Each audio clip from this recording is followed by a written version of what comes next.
hope everybody's week has been going well. Just kind of want to run a quick topic by you. Something that I jotted down in my notes this week is something that really hits home for me because I live my life. Of course, you guys know I preach purpose a lot.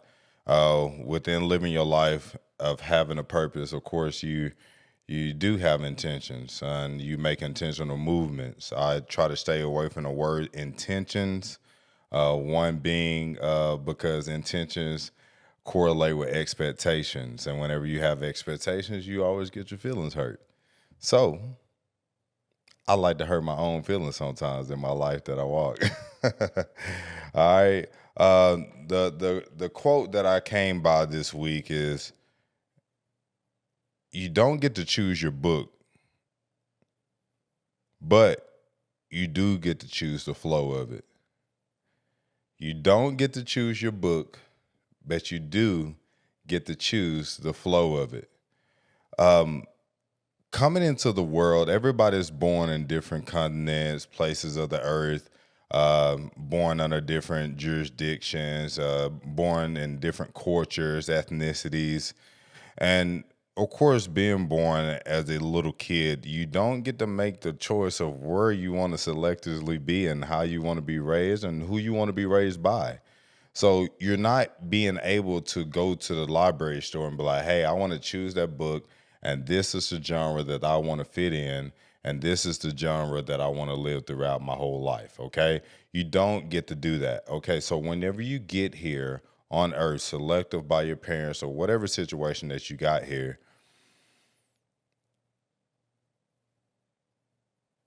you don't necessarily get an advantage, more so to say, whether you're spoon fed, quote unquote, born into money, or whether you're coming from poverty or third world country. I mean, you get worse of the worst out here. And whenever you're brought up in those situations or circumstances, there's always a great light within certain individuals where they want to make a culture shock.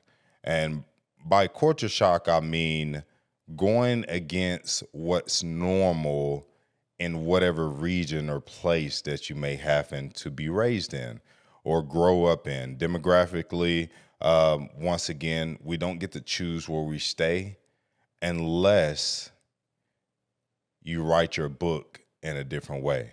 Writing your book in a different way, breaking it down, is giving you an analogy of say, of course, I'm gonna use myself for example. I was born in a country town, Arkansas.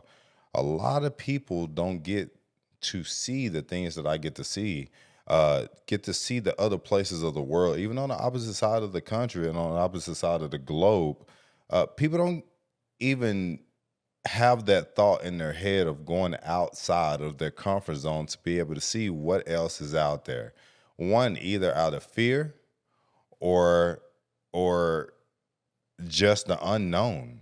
The fear is the unknown. People get frustrated in life when they don't know anything or they can't figure something out.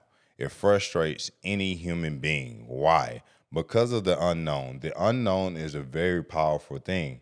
It's powerful within growth on the positivity side, but it's also powerful when it comes down to the instillment of fear on the hindering or growth side. So you have two different books you get to choose in life. You get to choose the book of normality, of being of your culture and your demographic, or you get to be the black sheep. By the black sheep, I mean going against the grain and going a different route of what's not comfortable within where you were raised. Okay? So going another route up to the top of the mountain is going to develop different skill sets and characteristics that's going to make you stand out and be a one-on-one character within wherever you're raised. Okay? So of course, people raised in Magnolia, Arkansas, they all kind of have one common goal. This is to either go to school or to get a factory job or try to find a best job in the city, or you go and you join the military, and God knows where that's going to take you. Either option, right? But a lot of people, small town people, are small town people, and they stay small town people based off of the fear of the unknown and having to figure out things that are foreign to them. Okay. So to be able to challenge yourself is to be able to take control of your entire life book. Never let anyone write your story. You are the ultimate author of the story that you write based on the choices that you make and the ones that you do not make through your daily walk in life. Okay. So whenever people try to make you a statistic of your ethnicity, your culture, your demographic raising, or anything that they may have and throw after you that you can enable that mental crutch of, just ignore it, okay? Because anybody can achieve anything that they put their mind to.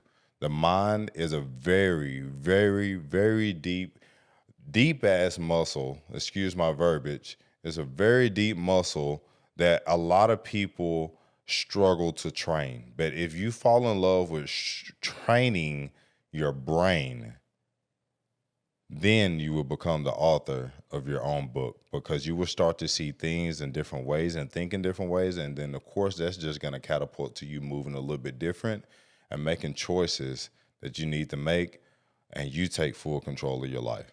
So within taking full control of your life, be the author of your own book. Be conscious to every decision and every thought that crosses your brain. Is how you train it, and work that thing every single day. Thank you, guys. Hope you have a great night.